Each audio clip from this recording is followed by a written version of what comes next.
this is Lady Boulay, and I hope you're having a marvelous day. Thank you for your support. Thank you for subscribing to the channel.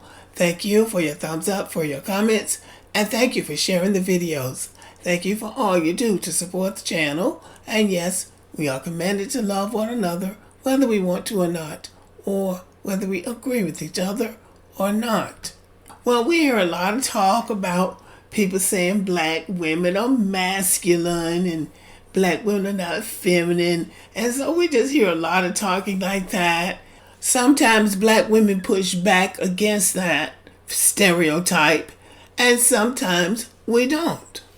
I used to think that black men were the ones that came up with this, but it's really not black men.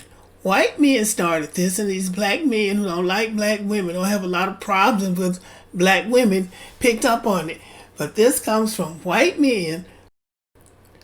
I'm not sure why, but when they do the surveys, every race of women on the face of the earth prefer white men except black women.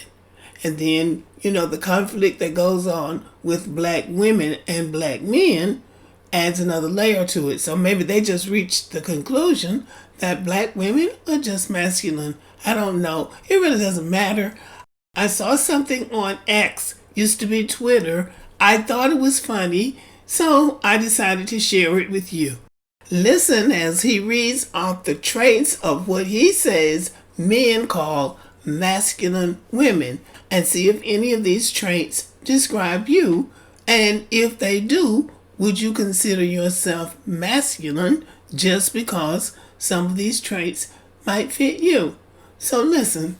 Okay, so after part one, part two was highly requested, all right? This is part two of what makes a woman masculine, all right? Now, I've been looking at the comments. This is what the fellas been talking about, ladies, so hey. All right, so let's get right into it. Number one, if she has her own CDLs, masculine. If she smokes Black and Milds, that's crazy, masculine. If she finishes all her food at the restaurant, cleans the plate, masculine. If she cracks her knuckles, masculine. Like, what you doing? You ready to fight? Like, what? If she eating foods like burgers, sloppy joes, and masculine. If she was a D student in school, masculine. Because why can't you pay attention? If she got a ripped earlobe, masculine. Because that's too many fights. One too many fights. If she doing her own oil change, masculine. If she played basketball, masculine. If she's throwing up gang signs and pictures, masculine. If she goes to the gym and only work on her upper body, manly.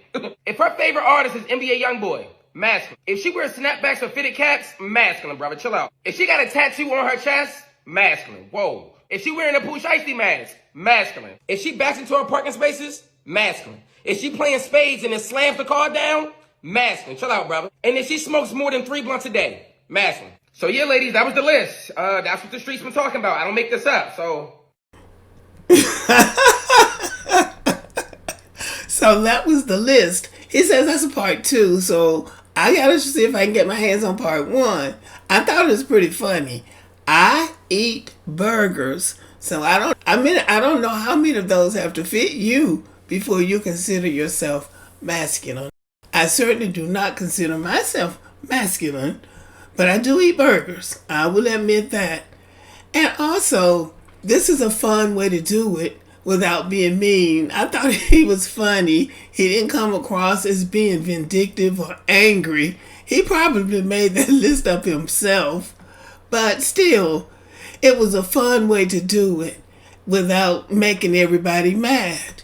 I see women on the road driving trucks, so I'm sure they have CDL license, but sometimes I think they're the best drivers. They're not intimidating because I don't really like driving down the road and seeing those big trucks coming down behind me. So I like it when I see a woman driving the truck because most of the time they don't appear intimidating as men can sometimes.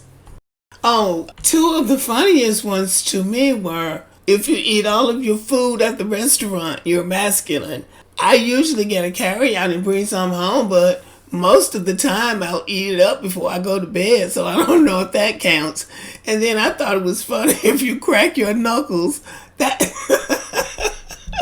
I don't know many women that crack their knuckles. So that's a good one. Okay, so let me know if any of these fit you. If you're guilty of any of these, if any of these describe you, let me know. On a more somber note, I would like to send my condolences to Hadia Broadbent's family. She was a little girl that came to us when she was very young. They discovered that she was HIV positive. She was born in Las Vegas, and her mom left her in a hospital, abandoned her really. A local family took her into foster care and then later adopted her. 3 years later, the mom came back to the same hospital and gave birth to a son. And this was 1987, and by that time, they were testing for HIV. The mother and the son tested HIV positive. So Hadia's parents had her tested, and they discovered at 3 years old that she was also HIV positive. The obvious question would be, why is this woman having children who's HIV positive and giving them away? Well, the obvious answer would be she's in the street life. From all that I could get from my research, it appears that the mother was in the street life. So since she was in that lifestyle and didn't appear to be trying to make a change, my opinion is that it was better for her to let someone have the children who would take care of them. But she raised her with a very positive attitude.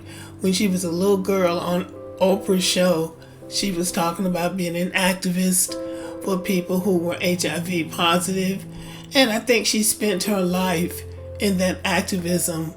But she passed away on the 20th of this month at the age of 39. She served her generation. She brought awareness to HIV/AIDS and was also an advocate for children who were born HIV positive. So what I can say is, rest in peace, Hadia.